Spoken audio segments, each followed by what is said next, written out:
Hello, good morning. എല്ലാവരും സുഖമായിട്ട് സേഫായിട്ട് ഇരിക്കുന്നെന്ന് വിശ്വസിക്കുന്നു. നമുക്ക് ഇന്നത്തെ വിശേഷങ്ങൾ എന്തൊക്കെയാണെന്ന് നോക്കാം. അതായത് ആ കെവിനാണെങ്കിൽ ശാരികയെ സംശയം തോന്നിയിട്ട് ഇസബെല്ലയുടെ വീട്ടിലേക്ക് കൊണ്ടുപോകുന്നുണ്ടല്ലോ. അവിടെ ചെല്ലുന്ന സമയത്ത് അതിന് മുൻപ് തന്നെ ഈ ശാരികയ്ക്കാണെങ്കിൽ ഇതൊരു അപകടമാണെന്നും തന്നെ കെണിയിൽ വീഴ്ത്തിയിട്ട് കൊണ്ടുവരുന്നതാണെന്നും കാര്യങ്ങൾ മനസ്സിലാക്കുന്നു. ദേവികയാണെങ്കിൽ ഇപ്പോൾ കെവിനെ കണ്ണടച്ച് വിശ്വസിച്ച് കെവിനോടൊപ്പം പോയേനെ. പക്ഷെ ശാരിക ആയതുകൊണ്ട് തന്നെ നമ്മൾ പറഞ്ഞതുപോലെ അവൾ ബുദ്ധിപൂർവ്വം കാര്യങ്ങൾ പ്രവർത്തിക്കും. അതുകൊണ്ട് തന്നെ പോകുന്നതിന് മുൻപ് ഒരു മെസ്സേജ് ദേവികയ്ക്ക് അയക്കുകയാണ്, പോകുന്നത് കെവിനോടൊപ്പമാണെന്ന്.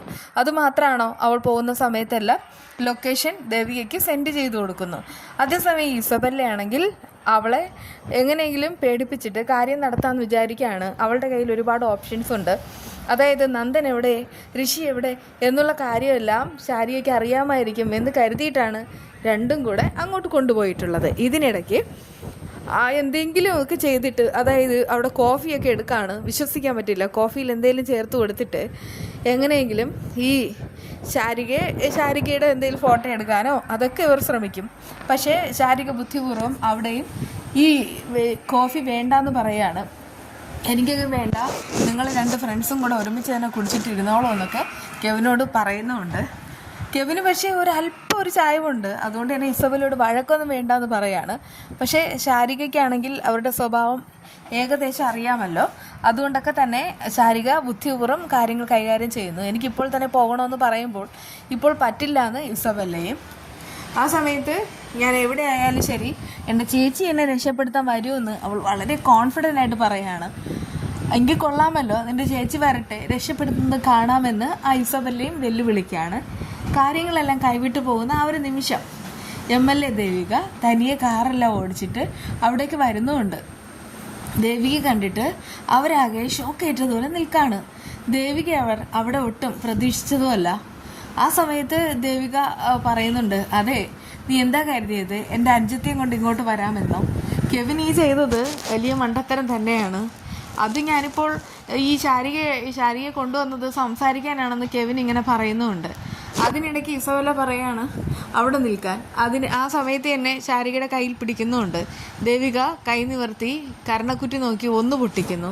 എന്നിട്ട് അവൾക്ക് മതിയാവുന്നില്ല. നീ എന്നെ തല്ലിയിട്ട് അങ്ങനെ പോയാലെന്നൊക്കെ ചോദിക്കുകയാണ്. ദേവികയുടെ കയ്യിൽ പിടിക്കുന്നു. ദേവികയല്ലേ ആള്, ഇവിടെ ദേവികയെ ശാരികയുണ്ട്. അതുകൊണ്ട് തന്നെ ഇവർക്ക് ഒരുപാട് പേടിക്കേണ്ടി വരും. രണ്ടുപേരും കൂടെ രണ്ടുപേരെ കൈകാര്യം ചെയ്തോളും. കെവിനാണെങ്കിൽ ആകെ പേടിച്ച് കുറച്ച് നിൽക്കുകയാണ്. കാര്യങ്ങൾ ഇത്രയിടം വരെ പോകുമെന്ന് കരുതിയതേ ഇല്ല. ജസ്റ്റ് ഒന്ന് പേടിപ്പിക്കാം എന്ന് കരുതിയിട്ടാണ് കെവിൻ ഇസബെല്ലയുടെ വീട്ടിൽ തന്നെ ഈ ശാരികയെ കൊണ്ടുവന്നത്. പക്ഷെ ഇവിടെ തന്നെ ആ ഒരു കെണി എല്ലാം പൊട്ടിച്ച് പുറത്ത് ചാടുകയാണ് ശാരിക. പോകുന്നതിന് മുൻപ് തന്നെ ദേവികയ്ക്ക് ഒരുപാട് കാര്യങ്ങൾ പറയാനുണ്ട്. നിങ്ങളെല്ലാവരും ചേർന്ന് ഒരു നാടകം കളിച്ചു. എന്തൊക്കെയായാലും ശരി, ഈ നാടകത്തിൽ അന്ത്യം എന്ന് പറയുന്നത് നിങ്ങൾക്ക് ശിക്ഷ തന്നെയാണ്.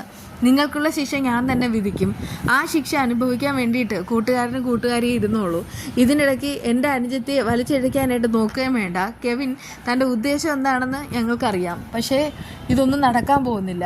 എന്നാണോ നീയൊക്കെ എൻ്റെ ജീവിതത്തിലേക്ക് കയറി വന്നത്, അന്ന് മുതലാണ് കഷ്ടകാലം തുടങ്ങിയത്. ആദ്യം ചന്ദ്രത്ത് വീട്ടിൽ വന്നത് കെവിനാണ്. കെവിൻ വന്നിട്ട് എന്താ ചെയ്തത്? ഞങ്ങളുടെ കുടുംബം തുലയ്ക്കാൻ നോക്കി. ബിസിനസ്സും കാര്യങ്ങളെന്ന് പറഞ്ഞിട്ട് നന്ദൻ അതിലേക്ക് വലിച്ചിഴച്ചു. പക്ഷെ അതിൻ്റെ പിന്നിൽ വലിയൊരു ഗൂഢോദ്ദേശം നിങ്ങൾക്കെല്ലാവർക്കും ഉണ്ടായിരുന്നു. മരിക്കാത്ത ഋഷിയെ മരിച്ചു എന്ന് പറഞ്ഞിട്ട് നീ നന്ദുവിനെ പറ്റിച്ചു. പക്ഷേ ഇപ്പോഴാണെങ്കിൽ നന്ദു കാര്യങ്ങളെല്ലാം പോലീസ് സ്റ്റേഷനിൽ പറയാൻ പോകുന്നു എന്ന് കരുതിയ സമയത്ത് നിങ്ങളുടെ സകല കള്ളത്തരങ്ങളും പൊളിയുമെന്ന് മനസ്സിലായിട്ട് പാവം എൻ്റെ നന്ദുവിനെ നിങ്ങളെല്ലാവരും ചേർത്ത് തട്ടിക്കൊണ്ടുപോയി. അനാവശ്യം പറയരുത്. നന്ദൻ എവിടെയാണെന്ന് ഞങ്ങൾക്കറിയില്ല. നന്ദൻ നിന്റെ കസ്റ്റഡിയിലാവും ഉള്ളതെന്ന് കെവിനും ഇസബെല്ലയും പറയാണ്. ഞാനേ ഒരു നിയുക്ത MLA ആണ്. ഈ MLAക്ക് പല കാര്യങ്ങളും നിങ്ങൾക്കെതിരെ ചെയ്യാനായിട്ട് കഴിയും.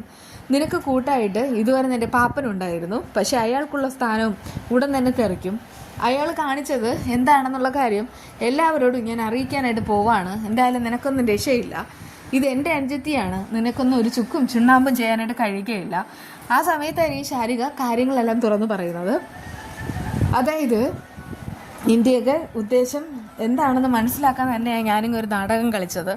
ഒരു കാരണവശാലും ഞാനും നീയും തമ്മിലുള്ള വിവാഹം നടക്കാനും പോകുന്നില്ല. നീ ഒരു ചതിയനാണെന്നുള്ള കാര്യം മനസ്സിലായിട്ട് തന്നെയാണ് ഞാനിങ്ങനെ വന്നത്.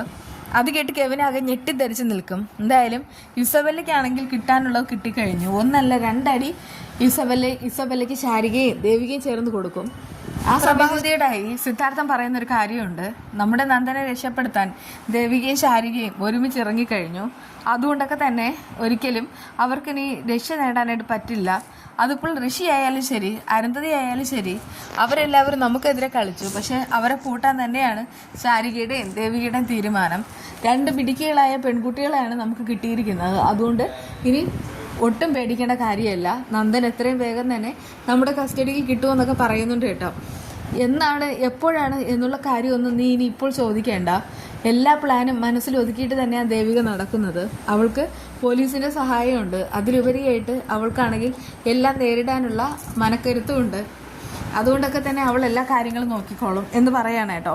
അങ്ങനെ ശാരികയും ദേവികയും കൂടെ അവിടെയുള്ള സകല കള്ളത്തരവും പൊളിച്ചടുക്കിയിട്ടാണ് അവിടുന്ന് ഇറങ്ങുന്നത്. അതിനു മുൻപ് തന്നെ പറയുന്നുണ്ട്, എത്രയും വേഗം തന്നെ ഞങ്ങളാണെങ്കിൽ എല്ലാവരെയും കണ്ടെത്തി കഴിഞ്ഞാൽ ഉറപ്പായിട്ടും നിങ്ങളുടെ കാര്യത്തിലായിരിക്കും ഒരു തീരുമാനം ഉണ്ടാക്കാൻ പോകുന്നത്. കാരണം പ്രശ്നങ്ങൾ ഇത്രയേറെ വഷളാക്കി ഇവിടം വരെ കൊണ്ടുവന്ന് നന്ദനെ എന്നെയും തമ്മിൽ അകറ്റിയതുപോലെ നിങ്ങളാണ്. അതിന് നിങ്ങൾക്ക് മാപ്പില്ല.